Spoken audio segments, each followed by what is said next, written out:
bom? Então, meus amigos, bom dia. Hoje é 8 de março, Dia Internacional da Mulher. Bem-vindos ao programa A Vida Continua. Hoje, ideologia. Nós temos uma para viver. Parodiando o Cazuza, que cantava ideologia, eu quero uma para viver. Ele enfrentava um AIDS muito grave, um estado quase terminal, e ele gravou isso. Ainda com a voz fraquinha, mas cantou. Que ideologia eu quero? Direita, esquerda, neoliberal, progressista, conservador, comunismo, capitalismo? Não, eu quero uma ideologia para viver. Pois eu quero dizer que hoje nós vamos falar que uma ideologia para viver é a ideologia do bem. Viva no bem, construa o bem e você terá paz. E você vai ser feliz o quanto for possível neste mundo de provas e expiações. É o programa de hoje. Vou falar de política. Olha, é um tabu falar de política, né? Principalmente entre os espíritas. Mas não deveria ser assim. Nós estamos no mundo, é verdade. Não somos do mundo, é verdade. Mas enquanto estamos no mundo, nós cumprimos as convenções do mundo, as regras do mundo, as leis de César. Dai a César o que é de César, ensinou Jesus. Por isso mesmo, você quando está encarnado, você tem que recolher impostos. É da lei. Se eles são justos ou injustos, isso a gente discute através da política. A política com P maiúsculo. A gente debate ideias e tenta implantar as ideias melhores. Não é isso? A gente vota e é votado. É um regime democrático, por que pareça ainda o melhor que nós temos. Você vai dizer que o espírita não deve falar de política? Se ele é um ser político, Aristóteles dizia, nós somos um ser eminentemente político, gregário. Já nascemos fazendo política. Quando você chora pedindo a chupeta. A gente faz política, já no ginásio, quando escolhe o representante de classe. A gente faz política no condomínio, para eleger um síndico. A gente faz política quando elege o vereador, quando você se lança vereador. Nós temos muitos casos para falar aqui.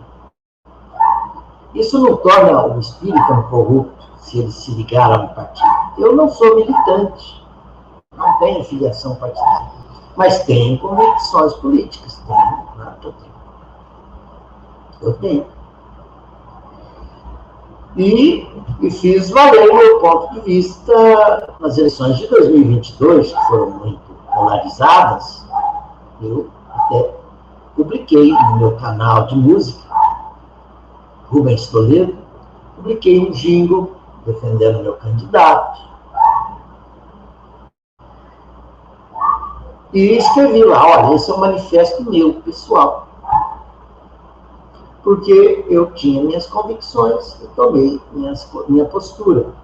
E até escrevi, olha, isso está me custando muito caro, porque muitas afeições estão se afastando de mim, porque eu tomei uma postura que não é a deles. Eu escolhi um candidato que não é o deles. Eu angariei por isso alguns inimigos, não tão inimigos, mas os desafetos vieram sim por causa disso. Mas eu segurei firme a peteca porque eu tinha uma convicção do que eu estava defendendo. Eu estava dizendo que aquela opção que eu escolhi era melhor que a outra. Não estou dizendo que há homens perfeitos e que os políticos são perfeitos, não. Mas eu quero dizer no programa de hoje que muitos espíritas se lançaram na política e não mancharam o próprio nome, não, com exceção de alguns. Eu vou citar alguns, mas isso depois da vinheta, tá bom?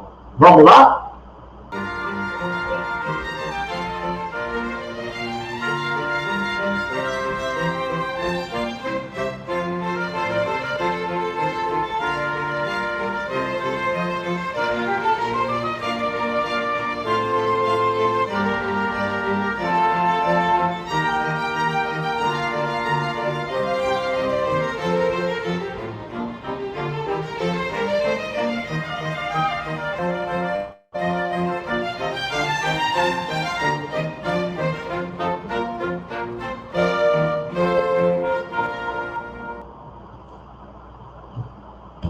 pessoal, de volta. Eu estou achando que o contraste aqui de cores está meio forçado, mas a gente vai corrigindo isso nos programas seguintes, tá bom?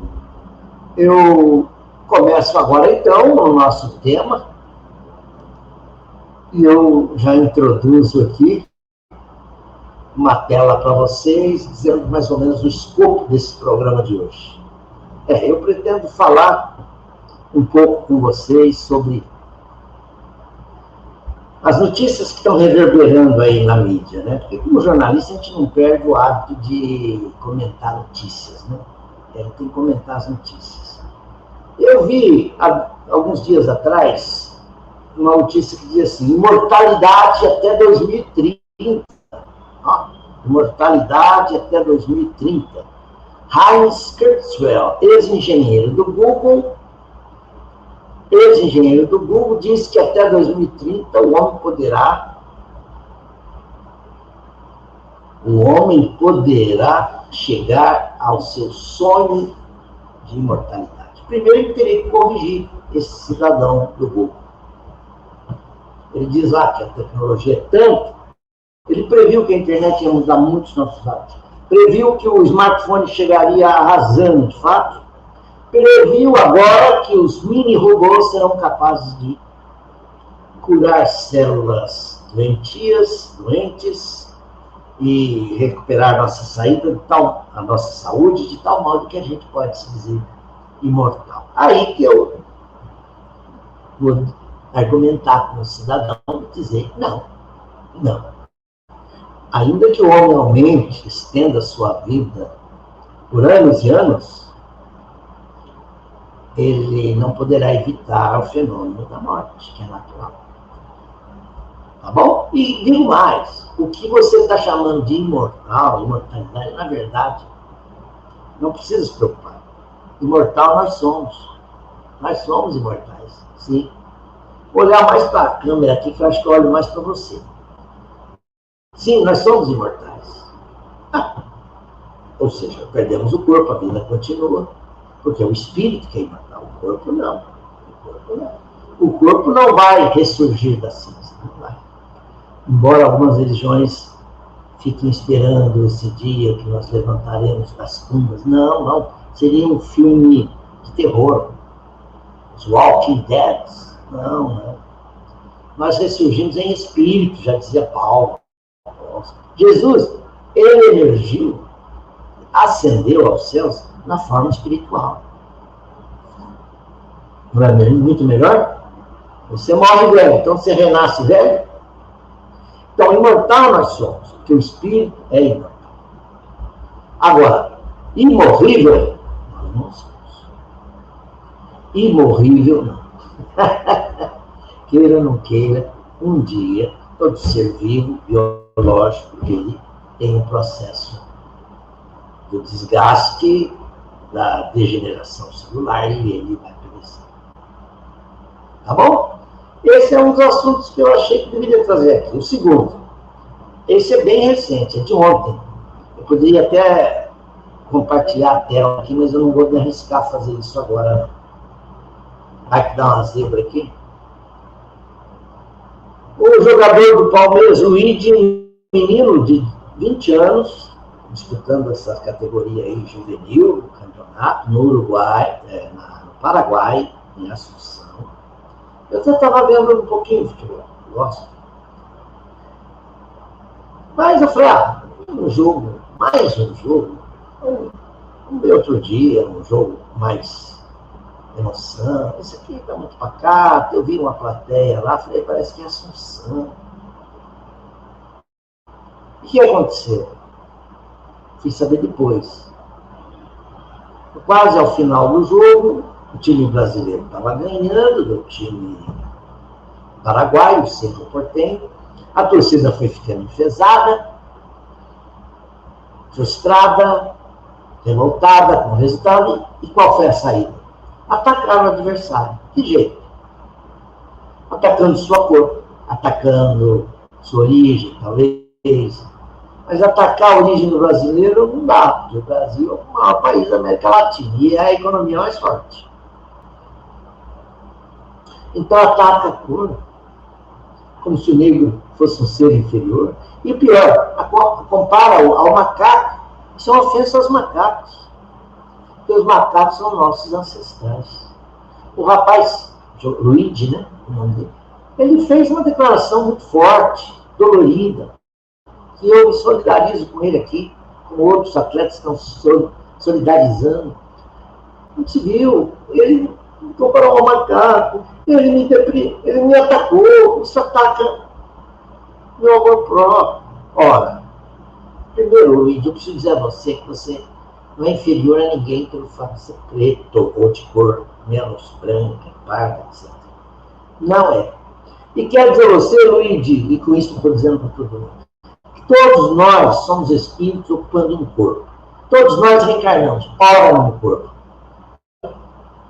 de raça branca, ora numa cor preta, amarela, vermelho, ora reencarnamos num meio mais desenvolvido, no outro meio menos desenvolvido, porque o homem é um viajor da eternidade.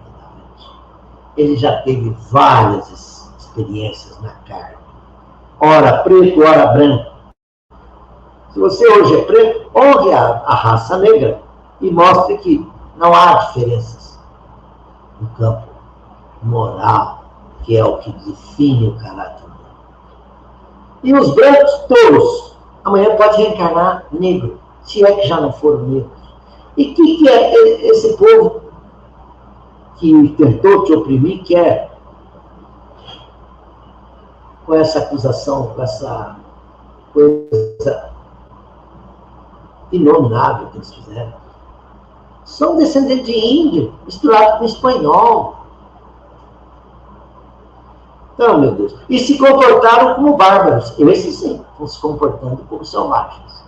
Quanto aos macacos, não tem por que atacá-los. Nós somos descendentes do macaco. Dizer isso dessa forma simplista pode assustar. Mas nós somos seres que migramos do reino vegetal ao mineral, do mineral ao vegetal, do vegetal ao animal. E agora estamos no reino nominal. Os animais, incluindo os chimpanzés, os cães, todos os mamíferos, não mamíferos, todas as classes, são nossos irmãos. E estão na escala evolutiva. Começam desenvolvendo o instinto, depois chegam à razão, que é um reino nominal. Não menospreze os animais mesmo. Muito menos os seus semelhantes. Bom, tendo dito isso, eu estou falando da visão espírita, que a visão espírita nos dá todos esses valores. Esses princípios são vários. Kardec já dizia, no Espiritismo encontramos a chave para a maioria dos nossos problemas. Eu acho até que ele diz todos os problemas. Temos toda a solução. E é verdade, eu sofro. Entendeu? Por quê? Eu estou doente. Por quê? Eu nasci nesse meio. Por quê? Eu morrerei. Por quê? Eu renascerei em espírito e vou continuar. Está na lei. Muito bem. Eu estou aqui gravando, de olho aqui no meu painel, aqui se eu não estou fazendo nenhuma coisa errada. Agora sim, eu começo a tocar nos temas mais sensíveis que eu trouxe hoje. Eu quero dizer que o carnaval acabou, hoje ainda tem desfile das campeãs, quer dizer, o homem samba até a última gota, né? Ele quer sambar, alegria. E eu vi um desfile. Eu tive paciência de ver um desfile. Não sou muito amante do carnaval, mas numa noite lá, acho que foi terça-feira de carnaval, a primeira escola a desfilar foi uma escola do Rio chamada Mocidade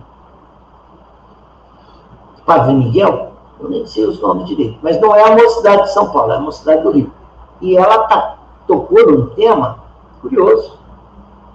Eu achei interessante. Mostrando essa explosão cibernética que nós estamos vivendo.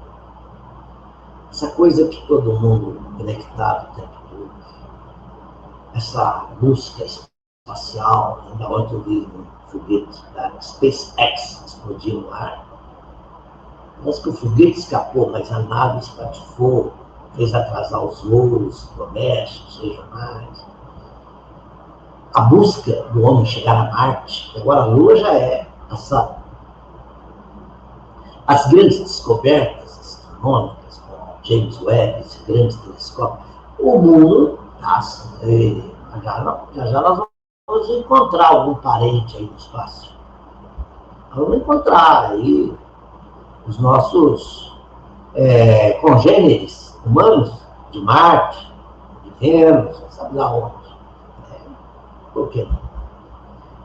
Eu imagino que planetas mais desenvolvidos que o nosso já chegaram aqui, já olharam tudo na Terra, mas são bem atrasados. Foram embora.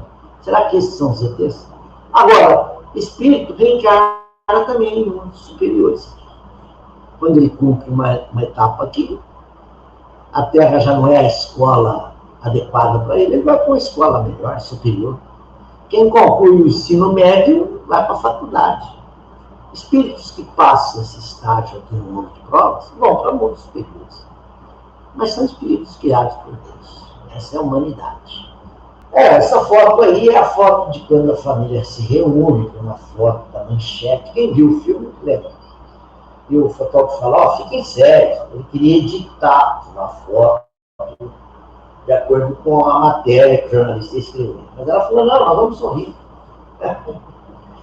Ela era meio contra, né? Ela já não estava aceitando aquele sistema, e o sistema dos anos 70 eu vivi esse clima dos anos 70.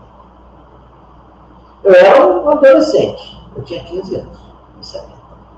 Inclusive eu viajei a Niterói esse ano e vi a ponte Rio-Niterói sendo construída. Eu falei, nossa, o Brasil está vivendo uma era de milagre econômico, né? Ponte Rio-Niterói, Transamazônica. Era um período de ufanismo, de patriotismo, ou seja, se você é no Brasil, fique aqui, não deixe. Eu até fiz uma música na época, uma marchinha. Brasil, terra querida. Olha, eu estava bem ingênuo. E eu me deixei levar por aquela onda de patriotismo, verde e amarelo, era uma coisa do governo militar. Não sabia eu o que se passava nos bastidores.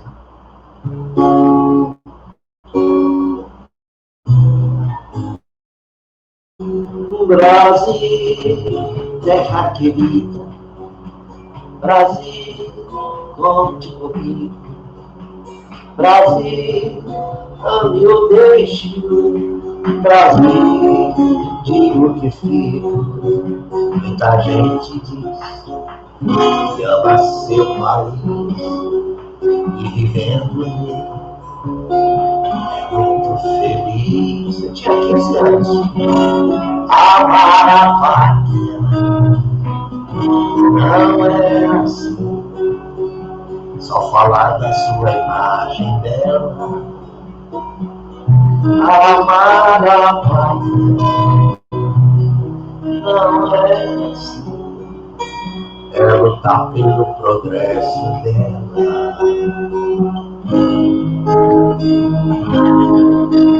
Dizimar sua miséria, dizimar sua miséria, explorar as suas terras, esquecer a ambição e fazer casa onde tiver favela. Aí terminava assim: aqui está meu atestado de patriota e de bom cidadão. Bem, eu só nasci de 7 de setembro.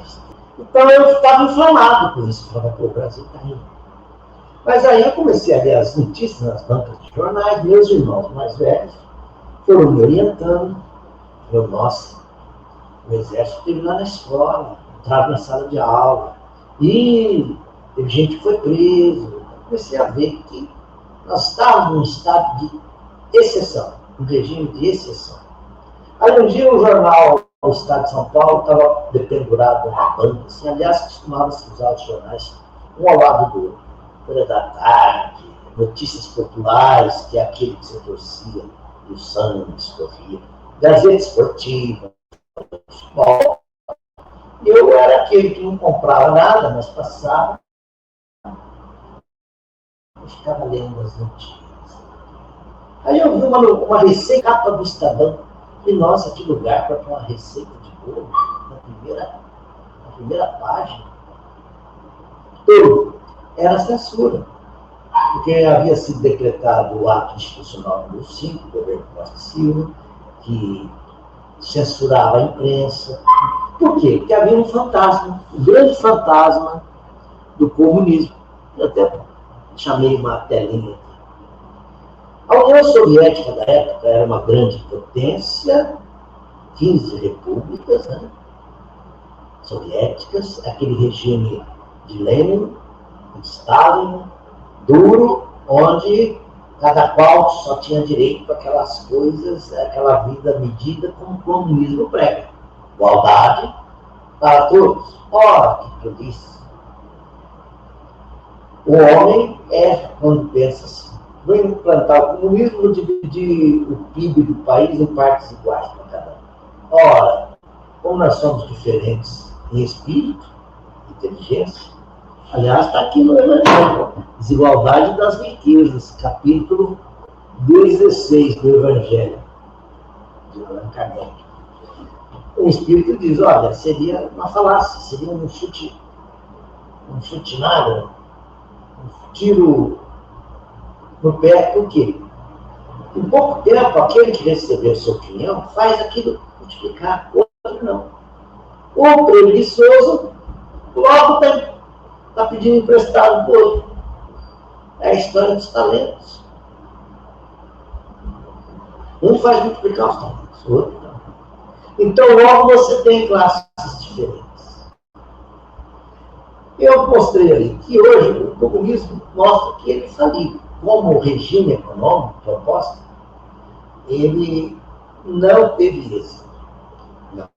Nem o comunismo da União Soviética, que hoje é Rússia, as repúblicas soviéticas apareceram em 89, né? Com a grande abertura lá no Gorbachev, perestroika, né? Nem o da China, que parece ser um país comunista, só se for do ponto de vista da política. Tem um premier, as eleições são menos abertas, né? Menos democráticas. Mas do ponto de vista econômico, a China é tão voraz quanto os Estados Unidos. A China está aqui no Brasil, está entrando na área de infraestrutura, de hidrelétricas. Conheço uma empresa chamada Three Gorges, Três Gargantas, que comprou a CESP lá em Soqueira, é eles que administram aquele complexo do Urubupungá, onde eles andam no Mato Grosso. Eu sei disso porque meu pai foi um barrageiro, meus irmãos mais velhos foram barrageiros, trabalharam em hidrelétrica. Ainda tenho meu sobrinho trabalhando na Three Gorges, lá na divisa com o Mato Grosso do Sul, na cidade de Ilha Solteira. E ele me conta, olha, os chineses trabalham assim, sabe, são muito respeitosos, são muito dedicados. Mas os chineses também estão em outras áreas, e eles são hoje o principal mercado para o qual o Brasil exporta. Primeiro alvo, primeiro destino das nossas exportações. Então, eu quero dizer que o fantasma do comunismo não logrou. Quem está ganhando a guerra é o capitalismo selvagem. O capitalismo dominador que massacra o outro. Vejam os Estados Unidos de hoje. Há quem diga que já não é mais uma democracia, porque a classe que conquistou o poder, conquistou pelo poder da informação, as big techs, poder econômico, os grandes grupos lá, o monopólio de petróleo e gás, tá? Outras áreas, tecnologia e minerais. Big techs com dinheiro, você tem lá nos Estados Unidos hoje uma oligarquia. Não vou dizer que o voto foi surrupiado, roubado, não. Votaram no rico, achando que o rico vai cuidar do pobre. A classe americana, das famílias americanas menos abastadas estão sofrendo. Eu também não sou um morador dos Estados Unidos, mas tenho amigos que estão lá 40 anos, brasileiros que estão lá 45 anos. Um amigo da Nicarágua que está lá, o Wayne, fala com ele, o Wayne me conta, olha, não vem para cá. A minha irmã morou lá com meu cunhado até 2018, agora está aqui. Eu fiquei 3 meses lá olhando, até discutir lá com os americanos, o que vocês estão achando, o que vocês acham de Bolsonaro. Falei de política lá com eles. Então, nós estamos aí vivendo uma coisa muito feia, que é adoração a Mamon, a quem tem dinheiro. Não vamos abrir mão da nossa dignidade e vender a alma para o diabo, para Mamon. Mamon o que é? A palavra hebraica, quer dizer Deus do dinheiro. Está lá no Evangelho. No Evangelho está grafado Deus é Mamon, com M. Eu já vi grafia com M também, Mamon, que é uma versão, vamos dizer, não hebraica. Mas então, existe hoje um capitalismo selvagem que forma grupos pequenos que dominam o outro. Ou a Rússia de hoje. O que é a Rússia de hoje? Não é... Tem McDonald's, tem ricaços, os donos de time de futebol são ricaços. Não há uma fortuna de Putin e seus laranjas. O dinheiro deles eles puseram tudo na Europa, na parte ocidental, né, do continente. Por quê? Lá eles tinham medo de perder sua fortuna. Então, o paraíso fiscal deles é jogar dinheiro lá na Inglaterra, na França. E agora? Estão em guerra? A União Europeia falou, não, esse dinheiro nós não devemos. Esse é o trunfo que a União Europeia tem para negociar a paz aí na guerra Ucrânia e Estados Unidos. Eu estou falando um pouco de política, de economia, geopolítica, porque, como jornalista, eu tive que escrever sobre isso. E também lecionei um pouco de geopolítica. Não sei muita coisa, mas essa pouca coisa me ajuda hoje muito a entender o espiritismo e também um pouco do mundo que nós vivemos. Então, meus irmãos, eu fico com o Evangelho. A ideologia para viver é essa aqui. Se não vige a fraternidade entre os povos, não pode haver regime nenhum que dê certo. Nenhum vai lograr isso. Então, nós ficamos com o neoliberal. Não, ele também massacra o povo. O que é o neoliberal? Não entendo bem disso, mas de tanto ver alguns canais progressistas, eu fui aprendendo a entender o que é. É a liberdade total para o empreendedor. A sociedade civil empreender. Então, você deixa as empresas comprarem e explorarem tudo. E o Estado se afasta. Então, o capital privado tem liberdade para abrir estradas, ganhar dinheiro nas concessões, controlar a distribuição de água, de energia, tudo. E pôr o preço que o grupo econômico quiser. O Estado, a gente lembra daquelas outras doutrinas econômicas. O welfare state é o Estado que tem que garantir uma qualidade de vida mínima para os seus cidadãos. O Estado tem que cuidar daqueles cidadãos vulneráveis que não podem trabalhar, os incapazes, aqueles que estão por conta do INSS, vamos falar assim. O Estado precisa ter, pelo menos, o monopólio da distribuição de água, senão pode acontecer que alguns tenham água, outros não. Distribuição de energia, dar escola para todos. Se deixar o capital privado dar escola para todos, eles podem dar ensino para alguns, para outros falar, não, se tiver analfabeto, para nós é importante.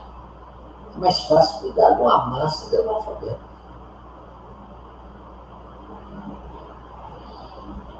Então, eu sou do tipo que não se pode deixar o capitalismo tomar conta de tudo, que seria o neoliberalismo. privatizar tudo, o Estado tem que ter uma parte aí para garantir o bem-estar da população. Ah, mas o Estado é corrupto e não sabe administrar. Bom, isso nós podemos resolver através do voto. Democracia, o governo não está mal, a gente põe outro. Ou aquele que se elegeu está furando as regras, cometendo crimes, o Congresso, o Legislativo pode pedir impeachment, o Judiciário pode aprovar.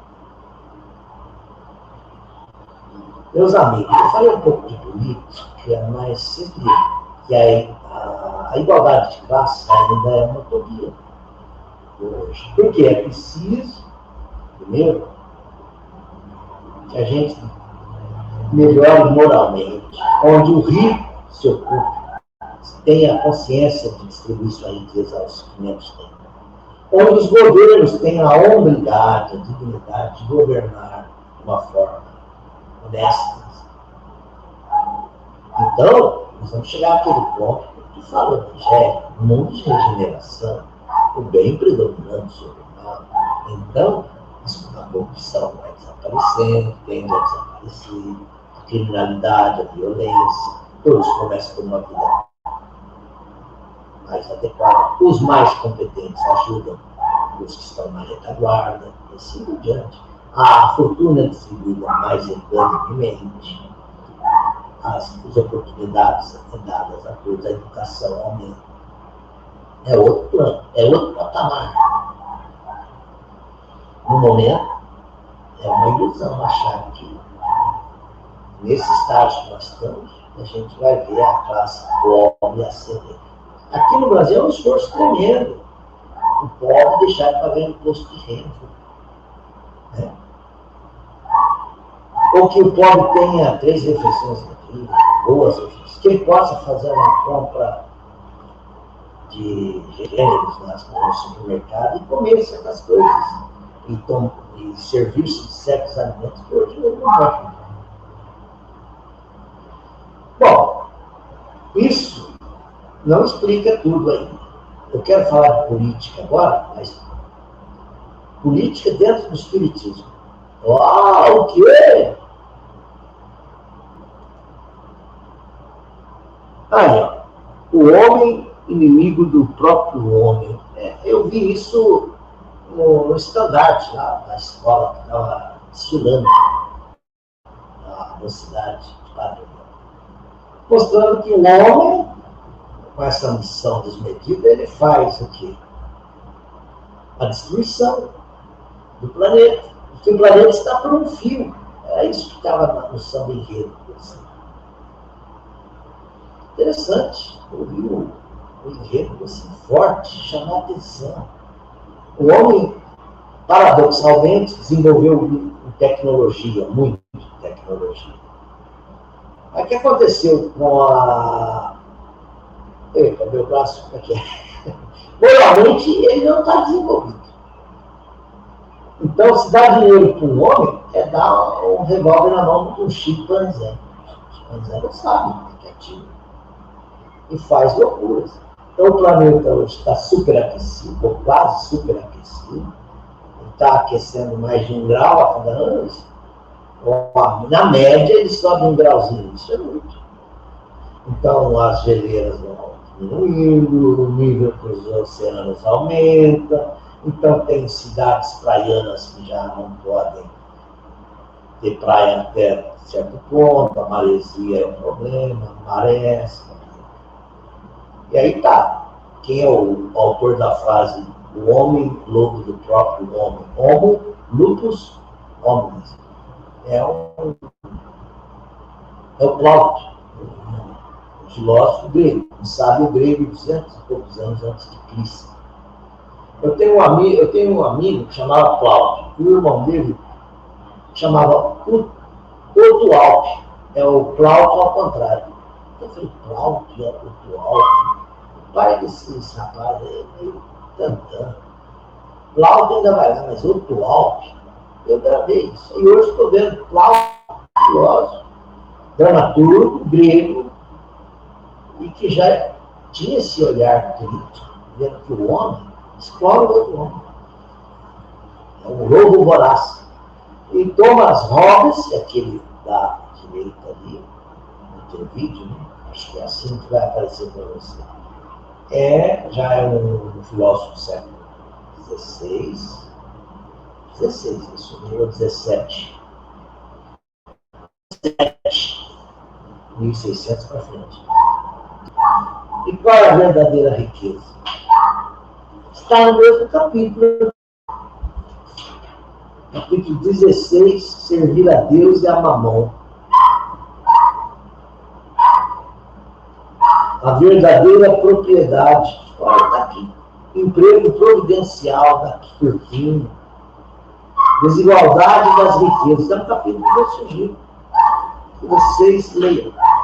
Eu vou ler só um trechinho do que Pascal, foi um grande matemático, ele se apresentou na sociedade.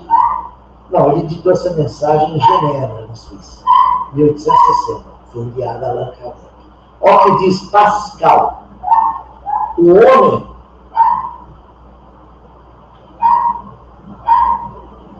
homem, eu vou deixar a foto do filme aí, homenagem também à equipe, todo o staff, todo o elenco, esses atores que brilharam no filme, Fernanda Torres, por exemplo, Celton Mello, tal.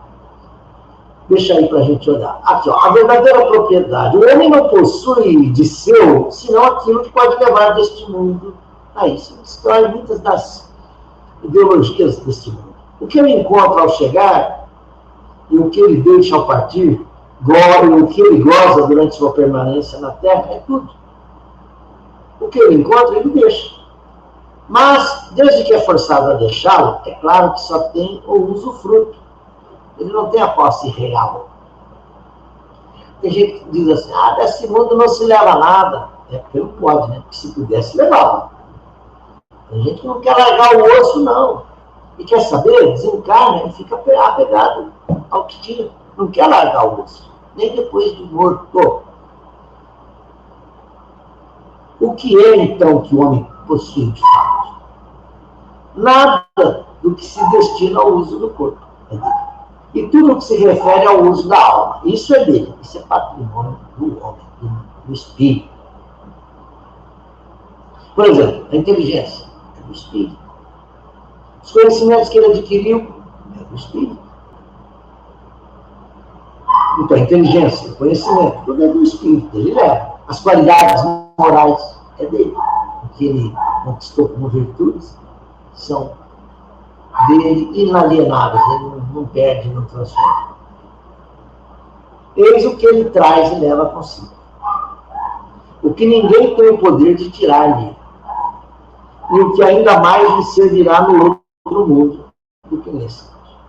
Dele, do homem, depende de estar mais rico ao partir do que ao chegar neste mundo.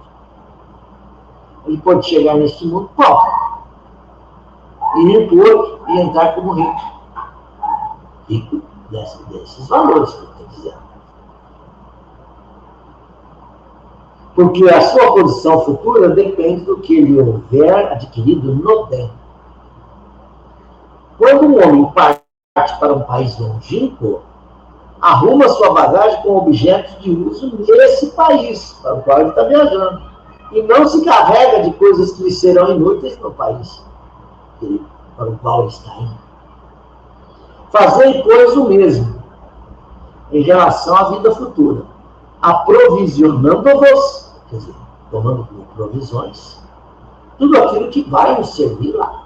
Se a pessoa chegar lá e não tem nada, nenhuma virtude, nenhuma qualidade, nenhum conhecimento, nenhum sentimento de religiosidade. Ao viajante que chega a uma estalagem, se ele pode pagar, é dado a ele um alojamento, não é? Mas ao que pode menos, é dado um quartinho mais simples, mais humilde. E o que não tem nada, é deixado ao relento. Assim acontece com o homem quando chega ao mundo espiritual, ou mundo dos espíritos. Sua posição depende de suas posses. Com a diferença de que não pode pagar em ouro. Não. Não se lhe perguntará quanto tinhas na terra, com a conta lá como é que está. Não.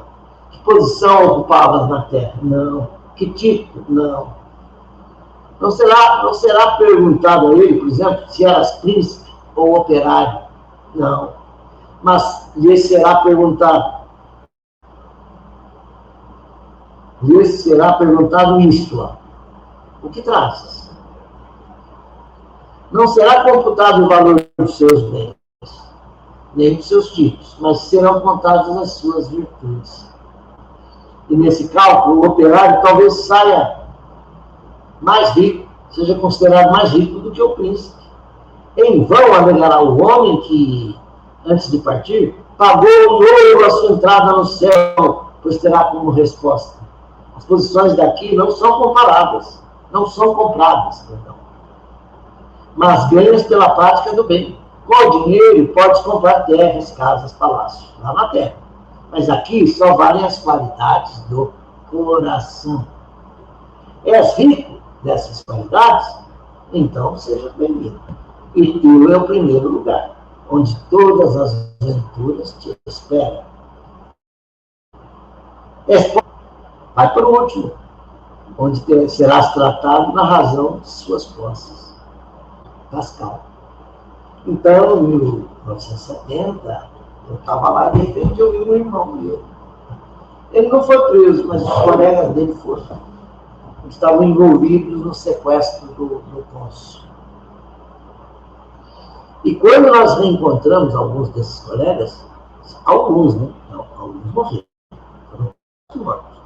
Mas o que sobreviveu apareceu em casa com uma lavagem cerebral. Ele era outro.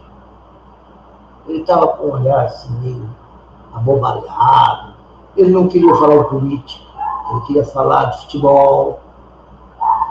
Ele começou a musiquinha em casa. Ele falou: o que aconteceu com ele? Tinham dado óleo de rícino para ele. Então, o que ocorreu nos anos 70 foi triste, nos anos 60 também. E nos anos 70 foi triste, aí o quadro foi mudando aos poucos, governo Gás, aí veio uma anistia para os artistas que estavam na Europa, que alguns estavam aqui na América Latina, mas muitos artistas da MPB foram exilados do país. Um deles vocês conhecem.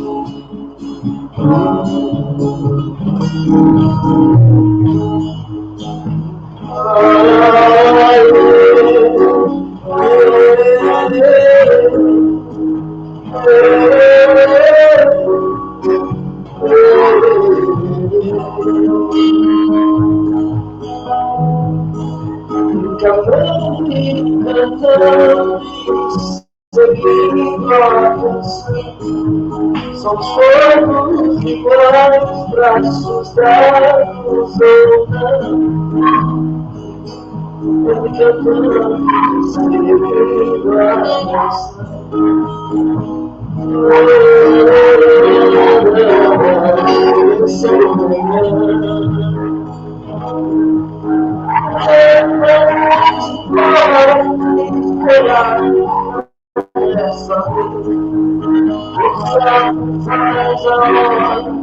não querer acontecer.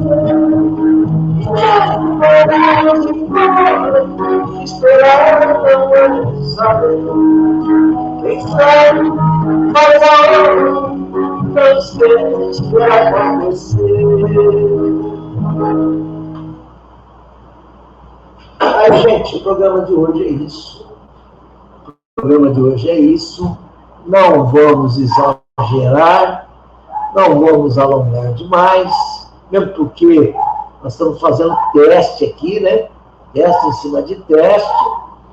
Alguma coisa pode não ter saído a contento, tá bom?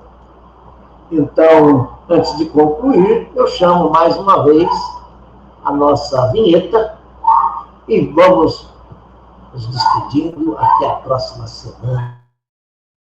Se Deus quiser, com mais um, a vida continua. Eu te espero. Tchau!